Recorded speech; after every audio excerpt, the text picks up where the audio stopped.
Hello everyone, welcome back to my YouTube channel. Friends, मैंने आप लोग को बताया है कि मैं एक बायोलॉजी टीचर हूँ। मैं अपनी कोचिंग चलाती हूँ। तो मैं आजकल जेनेटिक्स पढ़ा रही थी, डीएनए पढ़ा रही थी। तो कुछ बातें मेरे ब्रेन में चल रही थी जो कि मैंने सोचा कि आपके साथ में शेयर करना ज़रूरी है। हमारी बॉडी के सारे स्ट्रक्चर्स प्रोटीन्स के बने होते हैं। और ये प्रोटीन्स कहाँ से आती हैं? ये प्रोटीन्स आती हैं जीन से ट्रांसलेट होकर के। जीन्स कहाँ पे होते हैं? जीन्स डीएनए में होते हैं। डीएनए कहाँ पे होता है? सेल के न्यूक्लियस में होता है। तो डीप में नहीं जाइए, बस इतना समझिए कि डीएनए के अकॉर्डिंग, जीन के अकॉर्डिंग ही हमारे बॉडी के सारे फीचर्स बनते हैं।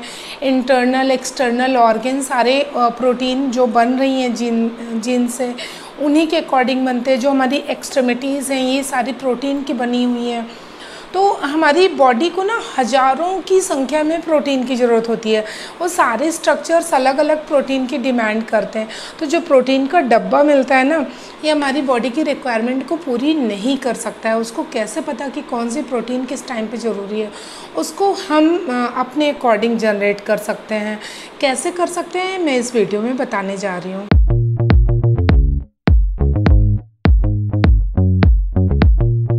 आपको पता है, हमारी बॉडी की हर एक सेल्स में न्यूक्लियस होता है। उसके अंदर क्रोमोसोम होते हैं, वो भी डेफिनेट नंबर ऑफ क्रोमोसोम्स होते हैं जो कि डेफिनेट नंबर ऑफ जीन को कैरी करते हैं। हर क्रोमोसोम में अलग अलग जीन पाई जाती है, बट उतनी संख्या में नहीं पाई जाती जितनी संख्या में हमें प्रोटीन की ज़रूरत होती है।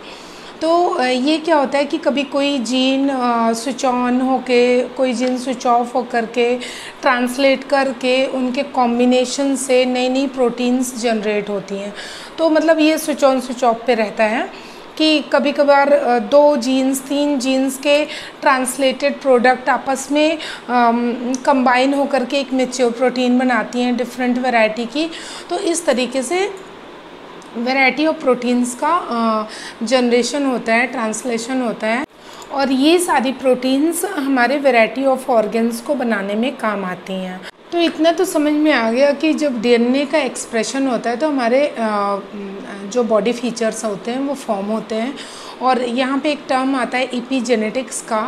तो क्योंकि हम जो भी कैरेक्टर्स होते हैं उनका ट्रांसमिशन का स्टडी जेनेटिक्स में करते हैं, उसमें एक टर्म आता है एपिजेनेटिक्स, जिसमें ये माना जाता है कि हमारे जो डीएनए है उसके एक्सप्रेशन पे एनवायरनमेंट का भी असर होता है।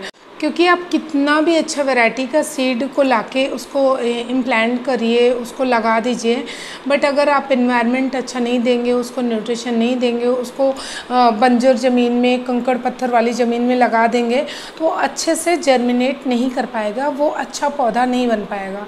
तो इसका मतलब ये होता है कि एनवायरनमेंट का सीधा असर हमारे जेनेटिक एक्सप्रेशन पे होता है, और वही हमारे साथ होता है। एनवायरनमेंट का मतलब होता है इंटरनल और एक्सटर्नल बोथ।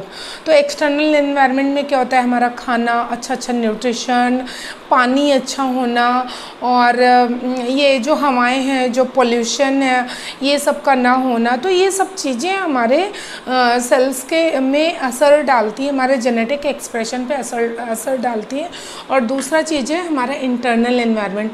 इंटरनल एनवायरनमेंट का मतलब होता है हमारा ब्रेन, हमारा मूड, मतलब हम जैसा सोचते हैं, हमारी थॉट प्रोसेस, हम जैसा सोचते हैं उसी टाइप के जीन स्विच ऑन होते हैं और वैसे ही कैरेक्टर फॉर्म होते हैं, और उसी के अकॉर्डिंग हम होते चले जाते हैं। तो हमें क्या करना है कि अपना खाना, पानी, ये सब तो सुधारना ही है, साथ में अपनी थॉट प्रोसेस को सुधारना है, उसमें ध्यान देना है। मैंने अपने लास्ट वीडियो में भी बताया था कि ये जो अफर्मेशन होते हैं, मेडिटेशन होते हैं, इमेजिनेशन होते हैं, कि मतलब हम अच्छे अच्छे थॉट्स को क्रिएट करते हैं, तो ये सीधे जाके अच्छी अच्छी जीन्स को स्विच ऑन करते हैं और वो फिर अच्छी वाली प्रोटीन बनाते हैं, जिसकी वजह से हमारी लाइफ हमेशा सुधरती चली जाती है। तो अगर हम बीमारियों से छुटकारा चाहते हैं, हमेशा स्वस्थ बने रहना चाहते हैं, हमेशा हैप्पी रहना चाहते हैं, तो पहले हमें उसे अपने दिमाग में लाना होगा। हमें डेली मेडिटेशन करना चाहिए, अफर्मेशन करना चाहिए, और जो जो चीज़ें हमें चाहिए उसके लिए हमें वैसी थॉट प्रोसेस बनानी चाहिए। तो जैसा हमारा मूड होगा वो हमारे जेनेटिक एक्सप्रेशन को जाके इफ़ेक्ट डालेगा। तो वैरायटी ऑफ जो अच्छे वाले जीन्स होते हैं उनके कॉम्बिनेशन से अच्छी अच्छी वाली प्रोटीन्स बनना शुरू हो जाएंगी। तो इन शॉर्ट मेरा मतलब यही है कि आप अपने थॉट प्रोसेस को अच्छा बना के रखिए, मतलब किसी भी कीमत पे, मतलब चाहे आप घूमने जाएं, टहलने जाएं, जिस वजह से भी आप चार्ज होते हो, अपनी हॉबी को मत छोड़िए, जो चीज़ें आपको खुश करती हैं उनको मत छोड़िए, अच्छे लोगों का साथ मत छोड़िए, निगेटिव लोग को तुरंत अपनी लाइफ से बाहर निकाल दीजिए, जो कुछ भी करना पड़ जाए, बट अपने ब्रेन को हेल्दी रखिए। तो आप देखेंगे कि आप लगातार हेल्दी और हैप्पी होते चले जा रहे हैं।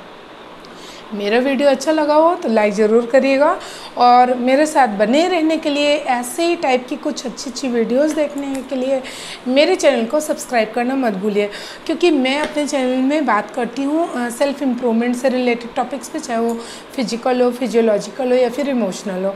तो मिलती हूँ नेक्स्ट वीडियो में, तब तक के लिए बाय बाय, टेक केयर।